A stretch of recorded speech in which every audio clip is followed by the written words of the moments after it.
बड़े ही संगीन किस्म के इल्जामात उस्मान डार साहब की जानिब से आज इस इंटरव्यू के अंदर लगाए गए हैं। Your first thoughts on this?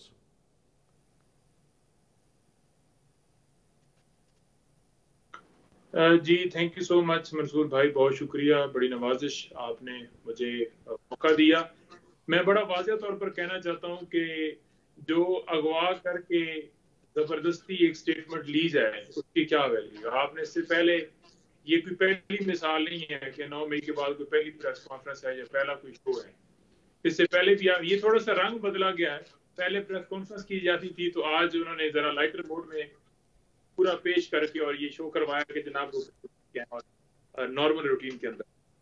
दूसरे नंबर पर आप देख लें कि आजम खान हो या उससे पहले जितने हमारे, मैं अब एक का नाम नहीं लेता, वो सारे फिर लंबे हो जाएगी लिस्ट। तो आपके सामने लिस्ट है पूरी जिन लोगों ने प्रेस कॉन्फ्रेंस की और एक ही बयान है, और इसके अंदर भी थोड़ा सा डिटेल से बता दिया कि ये है, ये है, और उसके अंदर उसकी क्या वैल्यू। अगर ये बयान आ जाता उस वक्त जब 9 मई का वाकया हुआ तो उसकी वैल्यू भी होती। आज उस बयान की क्या वैल्यू है? नहीं, उसे नईम साहब आप क्या टाइम बार की जस्टिफिकेशन दे रहे हैं कि जी टाइम बार हो गई है एक चीज? आप अच्छी तरह, आप खुद वकील हैं, आप जानते हैं गवाहियां तो साल साल, दो साल, कई कई दहाइयों के बाद भी आ सकती हैं। नहीं मंसूर भाई, मैं टाइम बार की नहीं बात कर रहा। हाँ। मैं बेसिकली बात ये कर रहा हूँ कि एक बात होती है कि बगैर प्रेशर के, बगैर किसी दबाव के, बगैर किसी बंदूक की नोक के ऊपर प्रेस कॉन्फ्रेंस करवाई जाए या कोई स्टेटमेंट दिवाई जाए, और एक होता है कि अब बंदा खुद मर्जी से दे। उनकी वालदा के भी आपने बयान देखा। हाँ। अब अगर फर्क हबीब या सदाकत अब्बासी साहब कल बरामद होते हैं, ठीक है जी, तो वो अगर कोई स्टेटमेंट देते हैं तो फिर ये कहेंगे कि जी नहीं देखें जी, उनकी उसकी कोई वैल्यू नहीं है। अच्छा, नहीं, लेकिन ये किस तरह तय होगा कि ये चीज अंडर प्रेशर हो रही है? ये तय किस तरह किया जाएगा? इसका इसके इसके क्या मुहरकात होंगे? किस तरीके से ये फाइनलाइज किया जाएगा कि वाकई एक्चुअली इन्होंने अंडर प्रेशर ये बयान दिया है? देखें मंसूर भाई, बात ये है कि पूरी कौम जानती है, हर बंदे के सामने है कि कब ये अगवा हुए, और इन्होंने स्टेटमेंट जो दी है वो आज आके दी है। उनके घर वालों का क्या बयान था, या ये कैसे खान साहब के साथ सपोर्ट कर रहे थे, हर चीजों में साथ थे, किसी तरह से बयान की जो है ना वैल्यू बनती नहीं है। अब आप ये देखें ना कि अब आजम खान के बयान ले लें, उन्होंने कोर्ट में जाकर बयान दिया है, तो 164 की जो स्टेटमेंट होती है वो रिकॉर्ड करवाई जाती है ना, तो उस वक्त एक्यूज को नोटिस जाता है। ठीक। क्या नोटिस गया है खान साहब को? नहीं गया। फिर उनकी मौजूदगी जरूरी है। फिर अगर मौजूदगी उनकी नहीं है, मौजूदगी अगर उनकी है, तो फिर उन्हें क्रॉस एग्जामिनेशन का भी मौका देना है। तो ये सारी रिक्वायरमेंट्स हैं जो नहीं पूरी की गई। नहीं तो वो डार अच्छा, डार साहब ने, इसी तरह से सर हमारे डार खिलाफ साहब ने इस्तेमाल अपने की जा इस रही है इंटरव्यू में साइबर कहा है, केस में। नईम साहब, तो ये सारी भी एक मुद्दा जो है वो बनाया जा रहा है 9 मई के हवाले से। उन्होंने अपने इंटरव्यू में कहा है कि मुझे अगर अदालत में भी बुलाया जाता है गवाही देने के लिए तो मैं आ जाऊंगा। तो डेफिनेटली उन्होंने तो कहना है ना। बाकी भी तो सारे जो हैं वो आप देख लेना कि जो बाकी प्रेस कॉन्फ्रेंस कर गए हैं तो वो भी तो तैयार है हर जगह पे। नहीं, वो नईम साहब, we can I am very sorry to say this, we can laugh about this, हम उसको इजी ले सकते हैं। आप एक वकील हैं, जारी बात है, मुझसे बेहतर कानूनी मामलात को आप जानते हैं, we can take this as a joke. लेकिन अगर उस्मान डार अदालत में खड़े हो गए और इस तरह दीगर आजम खान भी खड़े हो गए, साइफर के मामला हो या 9 मई का मामला हो, इमरान खान साहब के लिए ये कानूनी तौर पे मुश्किलात पैदा कर सकता है। ये आप मानेंगे?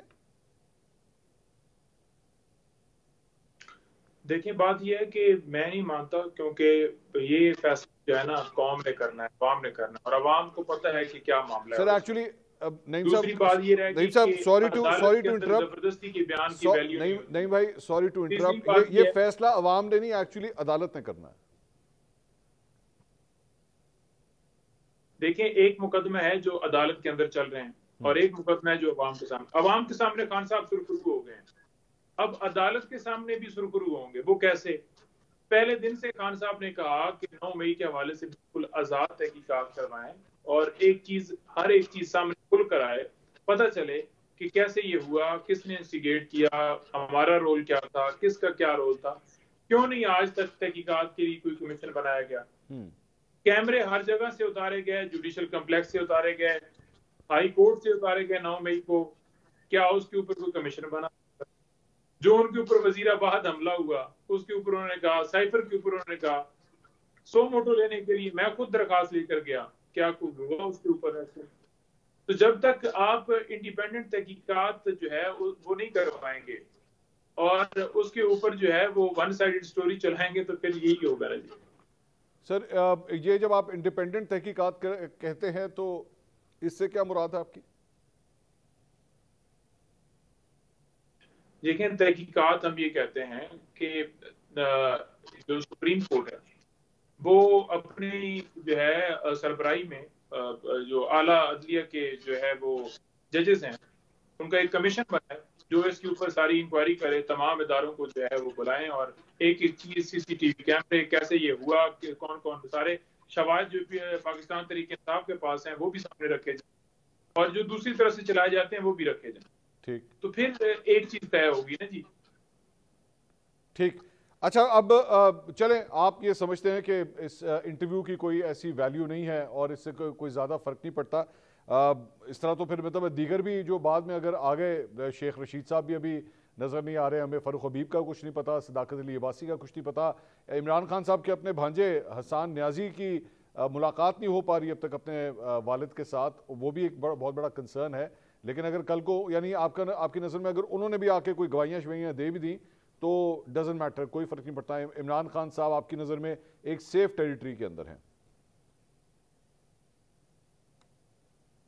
बिल्कुल जी, सेफ टेरिटरी के अंदर हैं और ये फरक फरीद बलोच साहब भी बड़ा वाज़ेह तौर पर दे चुके हैं।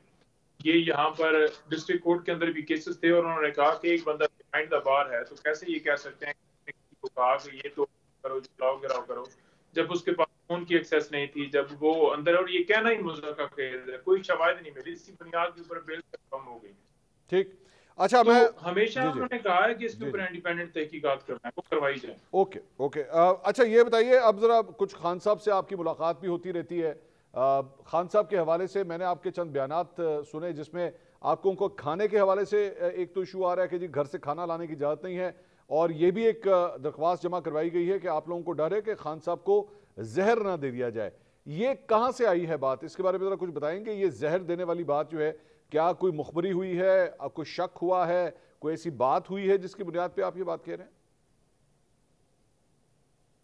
देखिए, मैं ये गुजारिश करना चाहूंगा कि पहले दिन जब खान साहब को 5 अगस्त को गिरफ्तार किया गया था तो हमने फौरन इस्लामाबाद हाई कोर्ट से रिजू किया था कि हमने जेल मैनुअल के मुताबिक जो उनका हक है वो देने के हवाले से और बाकायदा तौर पर महफूज खाना डॉक्टर की एक्सेस के हवाले से और लॉयर्स की, और वो एक पटिशन जामिया हमने दायर की थी जो 2 महीने के बाद बदकिस्मती से उसके ऊपर फैसला है और ये फैसला है कि जेल मैनुअल के मुताबिक देखा जाए। जेल मैनुअल तो पहले भी जो है वो अटक जेल वालों के पास मौजूद था, जेल अथॉरिटीज के पास मौजूद था, तो वो तो उन्होंने देखना नहीं था। दूसरे नंबर पर उसमें भी यही हमने सदा की थी कि ये जो खान साहब की सेहत है ना जी, फूड है जी, उस हवाले से हमने प्रचार की थी कि महफूज खाना दीजिए। हम ये नहीं कह रहे थे कि उनको कौरमे दिए जाएं या कोई बिरयानी या कोई मेन्यू जो हम डिसाइड करेंगे, महफूज खाने के हवाले से, और खाने के अंदर जहर मिलाकर किया जा सकता सर, है। ये कुछ महफूज लो खाना फूड क्या होता है पॉइजनिंग, सर? वो एक ऐसा प्रोसेस, वो ऐसी जहर है जो कि आहिस्ता आहिस्ता असर करती है। उसके ऊपर अभी तक भी वाज़ेह कोई डायरेक्शन नहीं आई, तो दोबारा हम गए हैं कि वो खदशात हमारे उधर के उधर ही हैं। और अब जब अडयाला जेल में शिफ्ट किया गया है तो उनके ऊपर और पाबंदियां लगा दी गई हैं और सख्तियां कर दी नहीं गई नहीं, हैं।